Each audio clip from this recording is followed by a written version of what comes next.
Good afternoon. We are ready to start our next session. I'm Kelly Hyder from Arrowmont School of Arts and Crafts and a member of the Mayor's Maker Council. I'm happy to introduce Austin Church of Bellarnum. He is here to guide us in the world of digital marketing. Welcome, Austin. I wish I could be there in person with all of you, but here we are. We'll make the best of it. Hi, Daniel. Thank you. Okay, so I'm going to go ahead, share my screen, get this presentation started. If you hear rustling, it's my notes. I still get jitters before I speak, and notes help. And before I dive in, though, I just want to thank Lunchpool and Templeton, the whole council, the whole summit, everybody who made this happen. What an effort. And so everybody sort of give virtual applause, because what an incredible Herculean effort to get this pulled off. But anyway, thank you for the clap, clap, clap, Sean. Okay, so let me share my screen, and I'm going to turn off my camera. Let's see. Perfect. Camera off. You can see that goofy picture of me. All right. So we're going to dive into Digital Marketing 101 today. And I have a very specific goal with this. But before we get into that, I'll share just a little bit about myself. As Kelly mentioned, my name is Austin L. Church. I started using that pretentious middle initial when I realized it was going to be very easy for me to get confused online with churches in Austin, Texas. So forgive me for the pretentious middle initial. Anyway, I lead the team at Bellarnum. We're based here in Knoxville. Love being in Knoxville. And I jumped at the chance to share some of our perspective and opinions on marketing. I'd put that word perspective in quotation marks, because everything I have learned over the past 12 years has taught me that there is no shortage of perspectives and opinions when it comes to marketing. The right way to do it, the wrong way to do it. The right way to grow an online business, my perspective is just one. So as we go through this presentation, I would say, take what works for you, ignore what doesn't, and then just keep moving forward with your own experiments. Cool? Cool. Okay, so I want to start with a handful of key definitions and assumptions before we get into the brass tacks of making your marketing plan. I think marketing can be really overwhelming. And so I want to show you a simple process for creating an actionable marketing plan. I think a lot of marketing plans end up being this artifact, like a crystal figurine that you put in a cabinet somewhere, look at occasionally, but it's not a durable tool like a hammer or a screwdriver. I want to give you a hammer or a screwdriver today. And then I want toward the end to share one of the most surprising things that I have learned about marketing, kind of in that simplicity and durability department. And then I want you to know that it's okay to just sit back and relax and take it all in, because I'll give you the worksheets. You don't have to scramble to scribble notes furiously. If you don't want to, you can get the worksheets. So with that in mind, what is marketing? I think a lot of us makers, craftspeople, digital creators get intimidated by marketing because we don't have a really solid working definition. Some of you are already really good at marketing and you don't even know it. And I think that's super cool. So maybe you get to the end and you're like, wait, I'm already kind of doing this. This Austin guy's an idiot. Well, if that's the case, great. I'd rather you already be a pro and me just reinforce your confidence than you walk away thinking that I really know my stuff. So my goal here is to bring some clarity, boost your confidence, and help you define next steps. So here is a simple, durable definition for marketing. Marketing is making something more desirable, spreading the word about it, and giving people a chance to care. Doesn't matter what it is: sneakers, coffee, dry cleaning, Disney World, a weird rock concert, a worthy cause. People can't care about what you're promoting or selling or doing if they don't know about it, if you don't tell them about it. I know that sounds super odd.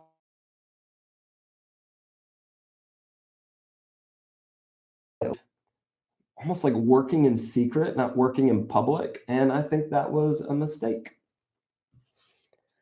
You can't simply hope and pray that people find out about your products and services, then leap over their own skepticism to connect the dots and notice what makes you and your stuff special and therefore deserving of their attention and dollars. If you give people the chance to forget about you, to forget your message, they will. So we are responsible for connecting the dots, communicating our value, the benefits of what we do, the benefits of our products and services, and then helping people remember through repeated exposure. Repeated exposure is what helps brands and products stick in our memories. In fact, big brands spend millions of dollars to ensure that we remember their products. What color are Coke cans? Well, red. What does Lululemon sell? Yoga pants, among other things, but they kind of started with yoga pants. What do you think of when I say Kim Kardashian? Don't answer that. Moving on. You don't get much real estate in people's minds. So to make your marketing effective, you must repeat the same message and value proposition. Oh, here's why you should care. Here's why you should care. Here's why you should care, over and over again. Eventually, it will stick in people's minds. Imagine a single yellow sticky note, 3 inches by 3 inches. The sticky note gives you room for maybe 3 or 4 bullet points. That's about how much most people will remember about most brands and products. That's why we must, 1, keep showing up, and 2, stick to the same set, the same handful of benefits, features, and feelings. If you remember nothing else about what I say today, just remember that consistency trumps everything in marketing. The key is to right-size your marketing and growth goals and focus on singles. So to use that baseball analogy, each single earns your next at-bat. With enough at-bats, you'll eventually hit home runs, but sustainable marketing counts on singles, not home runs. And if I can provide a real quick sidecar conversation, I have spent a lot of time getting discouraged when I didn't hit a home run because I thought, man, what did I do wrong? What did I miss? How could I have planned better, executed better, whatever? Well, my assumption was that I should be hitting a home run every time. When you change your expectations and expect to hit singles, not home runs, when you hit the single, you're like, awesome, got another sale today. As opposed to, oh, I did this big launch and I thought I was going to get 100 sales and I only got one. Well, I'm just not sure I'm cut out for this, right? So I think that shifting your focus to hitting singles instead of home runs is a really great way to manage your own emotional reaction to the ups and downs in your marketing. Okay. What are the biggest mistakes that we makers make with marketing? Well, the first one is inconsistency. That one's kind of obvious. We just stop showing up. Second one, confusion. We lack a clear, strong value proposition, and then we change our messaging often. Number three is what I call whiplash. It's where you constantly switch back and forth between different marketing strategies and tactics without really going deep on any particular one. Complexity is number four. We try to do way too much and we end up spreading ourselves too thin. And then guesswork. We don't measure results. So we don't know what is and isn't working. And thus, we can't make incremental improvements over time. You see me holding my children's book, Grabbling. I'll tell you that full story another time. I could have been a lot more consistent with the marketing. I was just hopping around all over the place. I didn't really measure. So I am my own worst case study as a marketer sometimes, which is ironic. Now, you might have encountered Peter Drucker before. He's a legendary management consultant, and he said, what gets measured gets managed. So the reason I think a clear, actionable marketing plan is important is because if you follow the plan, then you're a lot more likely to measure things along the way. If you measure the results, then you can make more informed decisions about what to try next, what to stop doing, what to change. So that is the prologue, right? Definitions, assumptions, like how to manage your own emotional reactions to your marketing, base hits, not home runs.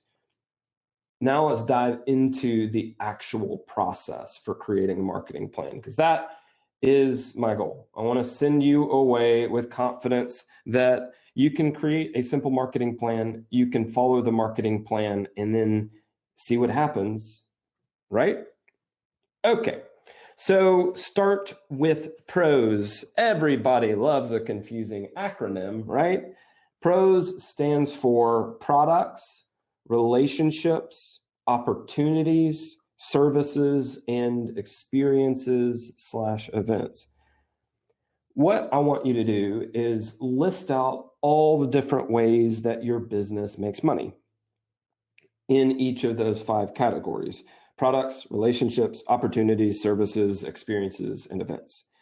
The goal is to capture everything that you do to make money, or even things that you could do, new products or services that you could launch within a relatively short time frame. And I know that this exercise may feel more like a business model exercise or even business development, but you'll see why it's important here in a second. But list out everything that you do that makes you money. Okay, pause for a sip of water. I had this high school English teacher who wrote very, very specific notes for his lectures. And I saw the notes on his podium one day, and his notes said, pause for a sip of coffee. And there was no coffee in his mug. And later during class, he followed his notes. He took a sip of coffee from an empty mug, and I felt like I was seeing into adult life. Anyway, okay, you did not care about that. I don't know why I told you that. Once you have a complete list of all the ways you make money, you can ballpark your return on investment and your return on time. So with products, relationships, opportunities, services, events, and experiences, which makes you the most money? Where do you see the highest profit margin? Right? And I know that that's not the precise definition of ROI, but stick with me. Which out of that P.R.O.S.E exercise, every way you make money, which of those costs you the least time which is the least expensive in terms of time, marketers often talk about metrics and KPIs and lifetime value and return on investment. We don't talk about return on time as much. And if you're a maker, it's really, really important for you to pay attention how long certain things take you to make. At Balernum, which is the branding and marketing studio I lead, we discourage clients from marketing certain products and services if that area is actually going to like crush people in terms of, oh crap, I just sold 50 of this thing and now I have to work nights and weekends to fulfill all those orders. I have to kill myself to fulfill all those orders.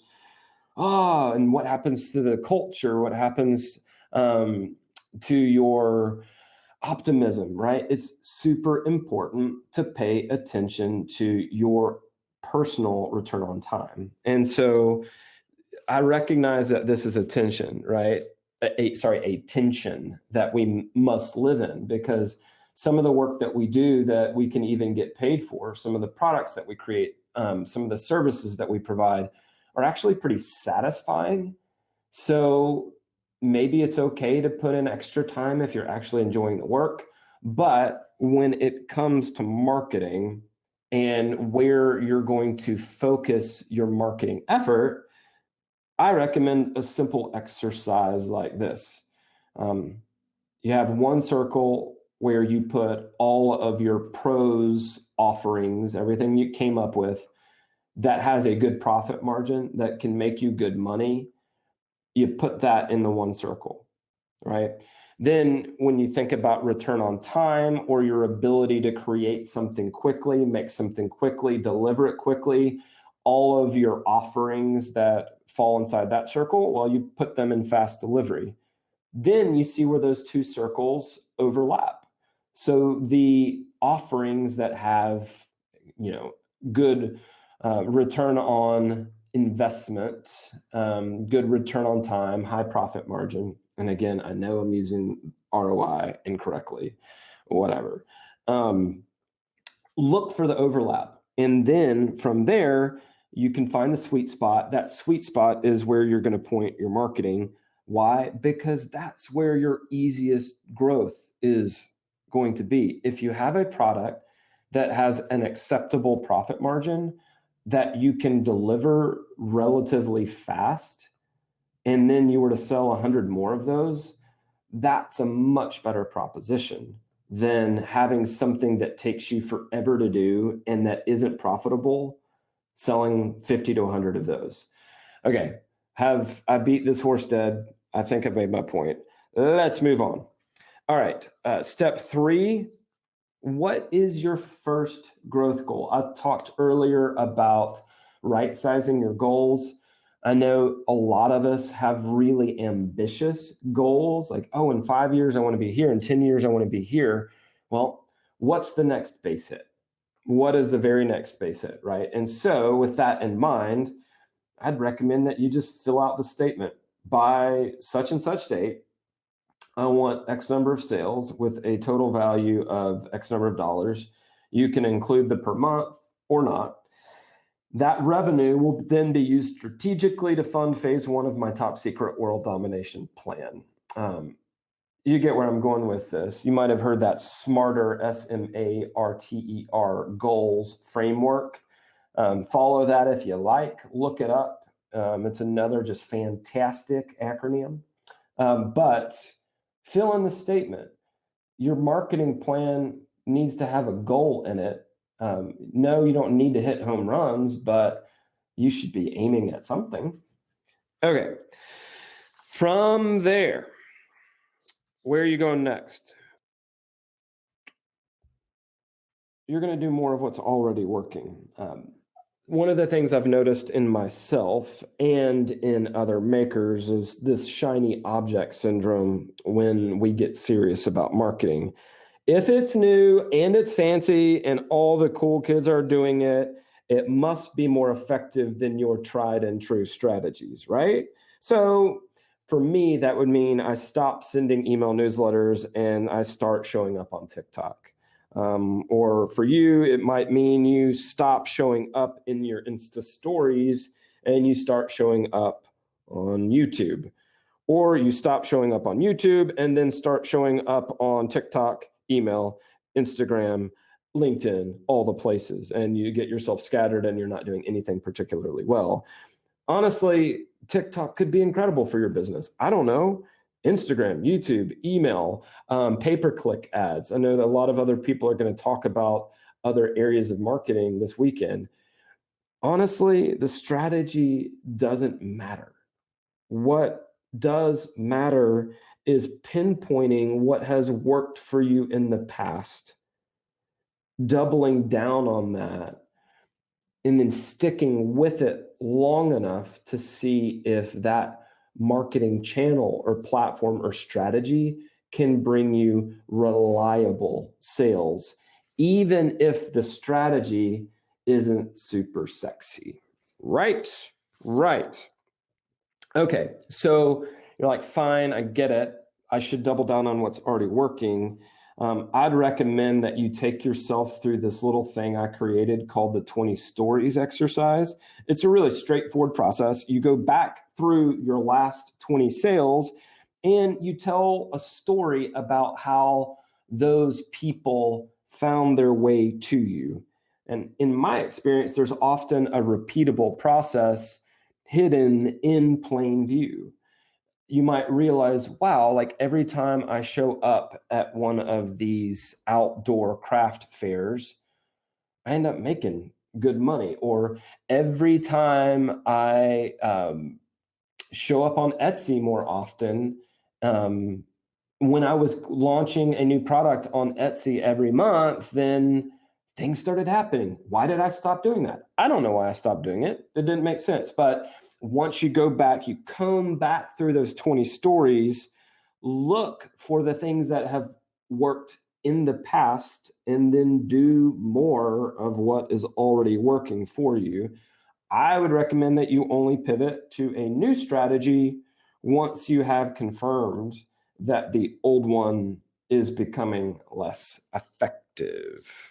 Okay, and I know this is weird language. Stick with me. Formulate a falsifiable hypothesis. Now, marketing is nothing if not experimentation. And so if you go into it thinking, I'm a scientist, I've got a hypothesis, I'm running experiments to see what works, what doesn't. Well, for the experiment to be a good one, you have to have a hypothesis that can actually be disproved. So, for example, I do a lot of email marketing for my, it's a course, an online course for freelancers and consultants called Freelance Cake. My main marketing channel is email. So I might, for example, commit to sending 2 email newsletters per month for 12 months. And then I might take the extra step to say, okay, if I send 2 email newsletters per month for the next 12 months, what do I expect to learn? I expect to learn that email marketing continues to be an effective strategy for generating reliable revenue for my business. Second question, what do I expect to happen?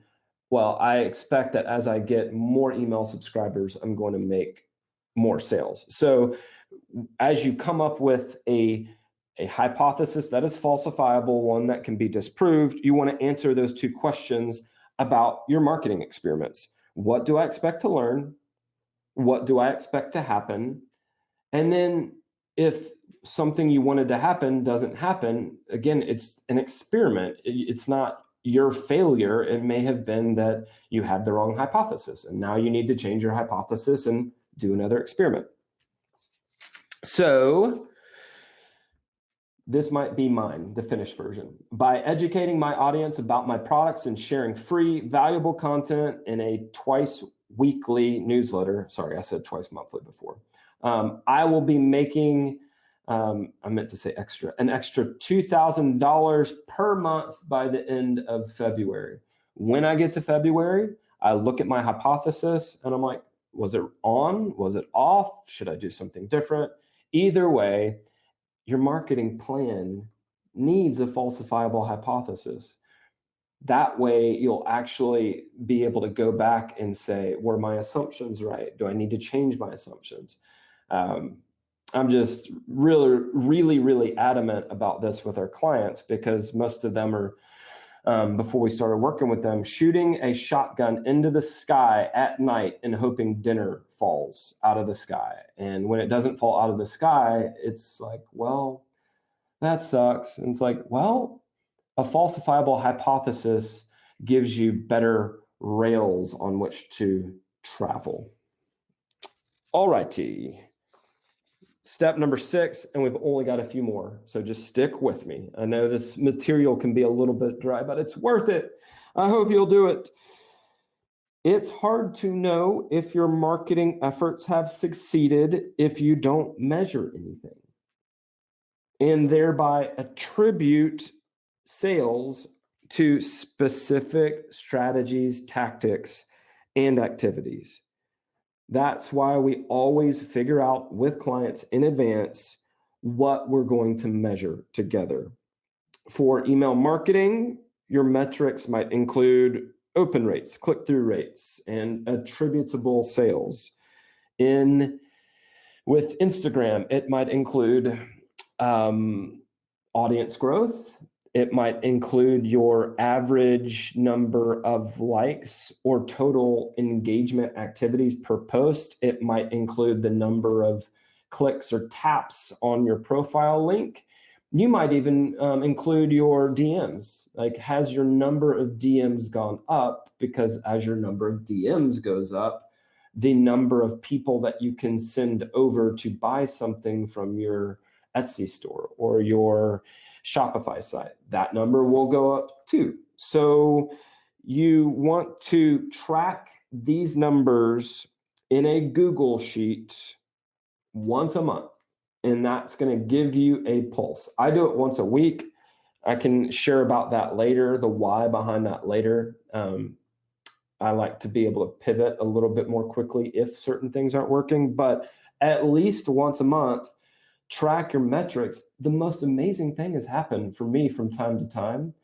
I might be feeling a little bit down, even a little bit discouraged, because I'm like, man, I really wish that little micro launch had gone better, or I wish I didn't sell the course even once last week. And then I go and I look at my numbers, and lo and behold, all of the trend lines are headed to the right and up. All of my trend lines are headed in the right direction. So your numbers will help you take a step back, be a little bit more dispassionate, and make, again, more almost scientific, draw scientific conclusions about what's happening with your marketing.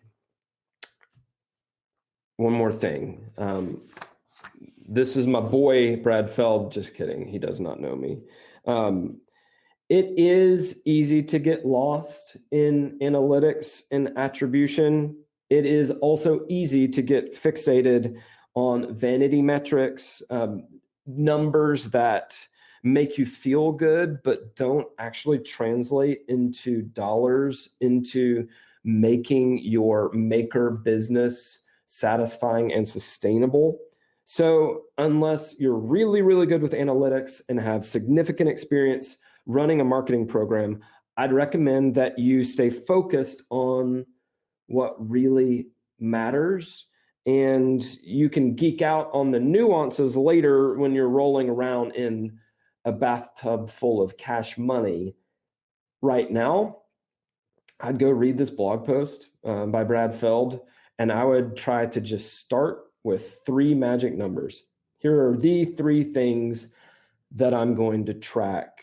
In fact, it may be more important if you're spending a lot of time on Instagram to track something like profile taps rather than how many new followers you got, because you can have a metric crap ton of followers and still not be moving people toward conversations where they could actually buy something from you. So find your real numbers, find your magic numbers, and that's what you should track.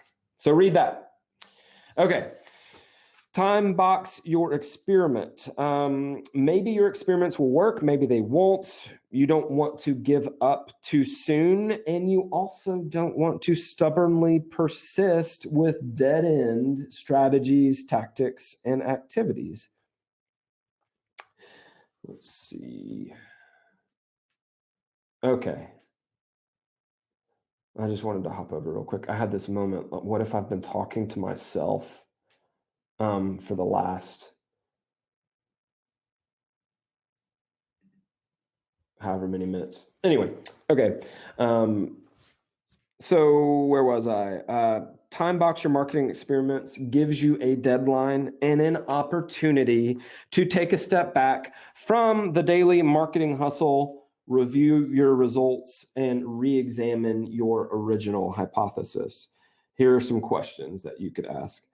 What has happened over the last 6 months, or whatever your time frame was? What have I learned? What are my metrics telling me? Am I seeing positive ROI on the money I'm spending on marketing? Is that ROI worth the time I'm investing? Am I seeing a positive return on my time? Should I continue with this particular strategy? Why or why not? If yes, well, how can I optimize it? How can I do even better? If I shouldn't keep going with this, well, what experiment, what strategy should I try next? So I know I've said this before, but the goal of marketing is not a perfect track record of positive ROI. The way I think of it is, with my marketing, I want to be less and less wrong with each experiment. I want to fail forward. So hopefully that way of thinking about marketing helps you. How can I use a simple, actionable marketing plan to be less and less wrong as I go forward with my marketing? Each of the strategies that you pick, like Instagram, email marketing, whatever, is going to take tactics. If you commit to email marketing, for example, then you're going to use tactics like one-time offers or limited time offers, seasonal promotions, training delivered as an email sequence, giveaways, and so on. So in the activities department, you'll need to support those tactics with specific activities like writing the emails, scheduling them, sending them, measuring the results. You may also need to field people's questions when they ask about your promotion. So when you think through your marketing plan, I think it's really helpful to actually list out everything that's going to be required to run the strategy with the tactics that support it and all the activities that compose the tactics. That gives you a full picture. And if you actually pinpoint the activities and tactics, it's a lot easier to schedule out your marketing. For example, every Monday, I start writing my emails for the week. I either send out my emails on Friday or Sunday, but I've just found it a lot easier to stay consistent with my marketing if I just schedule each of the 10 steps required to get me to that email newsletter sent out weekly, right? There are all of these dependencies, all these steps leading out to that. If you want to knock those out, schedule them. You can't schedule them until you identify them. So this is an easy step where you just identify all that. All right, almost finished. Love this guy. He's an industrial designer. His name is Dieter Rams, and he said, "Weniger, aber besser," which means less but better. Different strategies require different tactics and activities. A lot of those activities and tactics just take a lot of time. So you may have to do what I have done in the past and decide to do less but better. Take some advice from this incredible industrial designer and do less with your marketing. Go deeper. If you've gone through the 20 stories exercise, then you'll know, oh, like, this is what works for me. It's really okay for me to not be on TikTok. It's really okay for me to still just focus on Instagram. I need to go really narrow and deep if I have found a marketing strategy that works for me consistently. Less, but better. Set a schedule. This one's obvious. I may write an email draft on a Monday. I may edit it on a Tuesday, schedule it on a Wednesday, send it on Thursday morning. Yeah, go ahead and just schedule out everything, and then it will be a lot easier to follow through. Choose your tools, team, and budget. Are you going to use MailChimp for email? Are you going to use ConvertKit? I would say don't improvise. Just put it all in your plan. Clarity grows confidence. Confidence produces decisive action. Decisive action leads to tangible results, either positive or negative. Those results, positive or negative, bring clarity. They tell you what to do next. Finally, I told you I was going to tell you a secret right at the very end. I believe that simplicity is a competitive advantage. If there's one thing that derails most makers with marketing, it is complexity. We try to do too much. Then we don't measure results. But with marketing, what you ignore is more important than what you pay attention to. So I recommend that you purposefully limit your marketing activities. Instead of trying to do more, do less with more observation and measurement. If you can find a single marketing channel that produces reliable growth, then other business problems become less threatening, less stressful. Predictable revenue buys you the time you need to fix other business problems. So that's about it. This is one of the worksheets that is included. This is just a framework for thinking through your marketing strategy. And I guess the last thing that I'll say is create a clear, actionable marketing plan. Stick to it for 6 months or a year. See what happens. Stop doing what isn't working, and then use the reclaimed time and resources to do new experiments. Want the worksheets? Go here. I think there are 3 or 4 that I included. I'm going to stop sharing. I'm going to turn my camera back on. And thank you, Susan. Download you into your business. That would be a big file. But anyway, does anybody have any questions? I would love to answer questions. Let's see. Yeah, cool. Somebody just X'd out all of the questions from the last talk. But if you have any questions about anything that I've covered, happy to answer them. Oh, link to the, let's see. Thank you. Yeah. Let me grab that real quick. NCS 2020. Totally could have just dropped that into the chat. I'll drop that into the chat. Okay.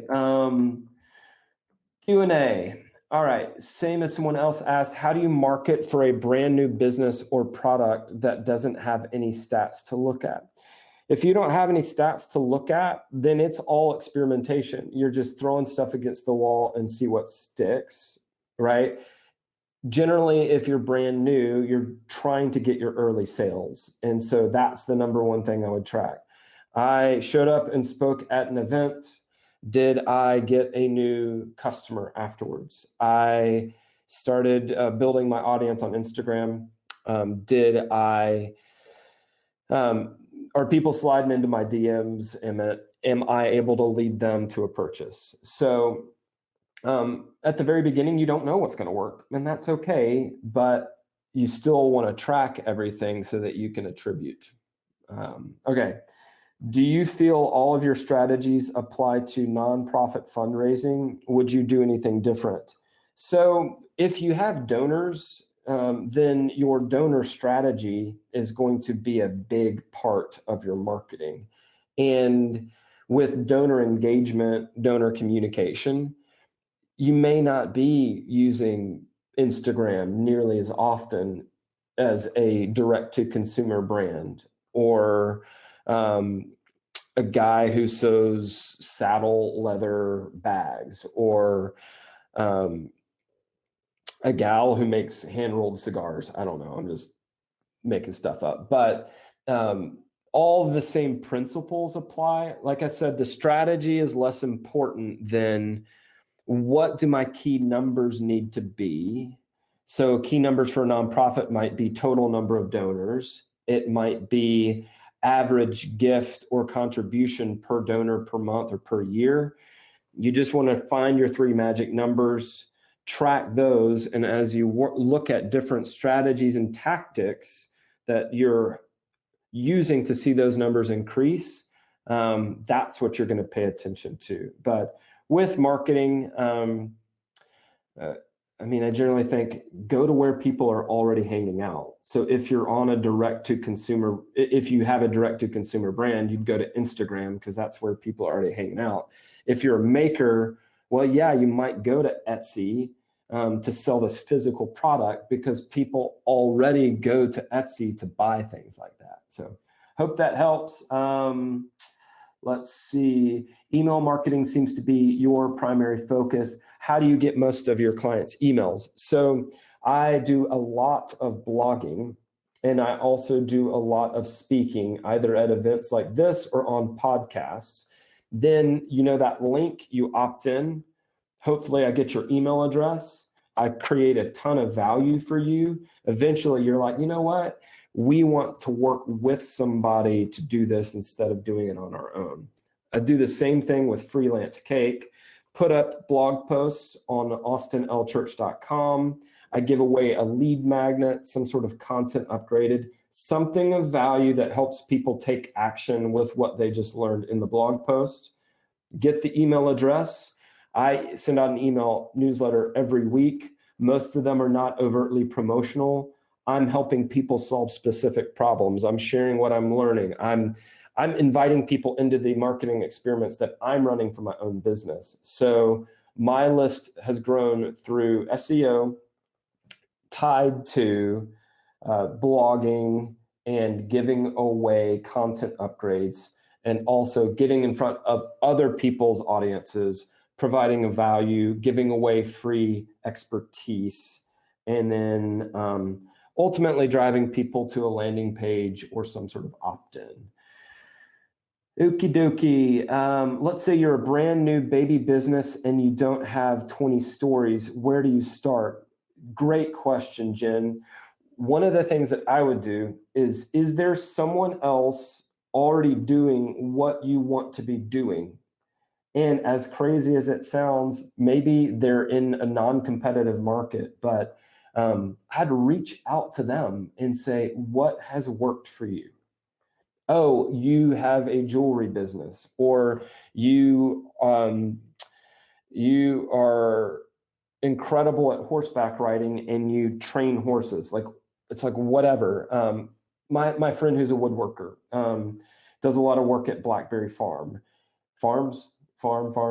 Anyway, he could reach out to a woodworker in Seattle, say, hey man, you seem to be really successful. How have you grown your business? I want to grow my business. And I have found that the maker community is incredibly generous with their time. So if you're just getting started, you don't have a clue what marketing strategies and tactics you should even experiment with, reach out to someone who's 1 or 2 steps ahead of you. You can even offer to pay them $50, offer to send them a gift certificate, Amazon gift card, whatever, but interview them what is working for you, and then that's where you can start your marketing experiments. What tools do you use that you found to be most effective for organizing your marketing plan? So I use that framework that I showed you that is in the zip file you'll get. We use Google Docs a lot. I know, fancy. We use a project management software app called ClickUp, CLICKUP, and that's how we schedule everything.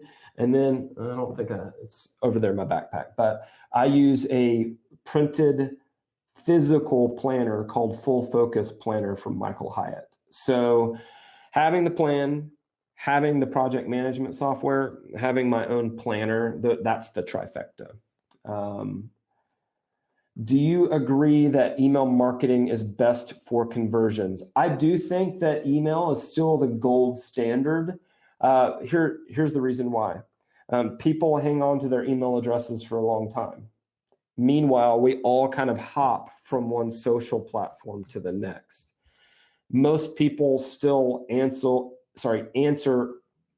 most people still open a lot of email, answer a lot of email. So if marketing is showing up where people already are, well, email is sort of like the world's water cooler. People are always hanging out in their inboxes, and email marketing gets a bad rap.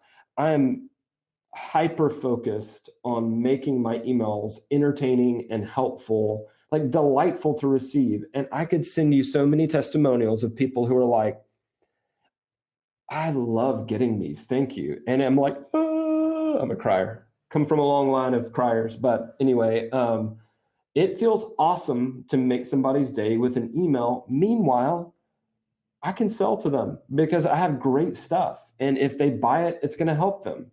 So I can be proud of showing up in their inboxes and saying, hey, I'm opening enrollment for my course again. You should hop in if you want to grow your freelance business, right? So I know that's a long-winded answer. I'm kind of king of long answers, but I still think email is the gold standard because an email list is an asset that travels with you from one platform to the next. What platforms are most successful for artists? I'd get on Patreon like ASAP, and I would start building your 1,000 true fans. There's that Kevin Kelly Technium article that is genius, where he's like, if you have 1,000 people willing to give you $100 a year, you're making $100,000 a year. So I'd get set up on Patreon if you're an artist, and I would be building your empire one super fan, one magic moment at a time. I've made most of my sales through craft fairs and live events. Now with COVID, that's not viable. I may be getting shut off soon. Let's see. Well, I'll keep going. Oh, let's wrap up. Okay. Yeah, I'm sorry for the questions that I did not answer. We're going to wrap it up, transition over to networking. Thank you all for all the questions, all of your attention, and just for hanging out today. And hopefully we'll see each other in real life sometime soon. So thank you, Alex, for the reminder. You're doing an incredible job running this event.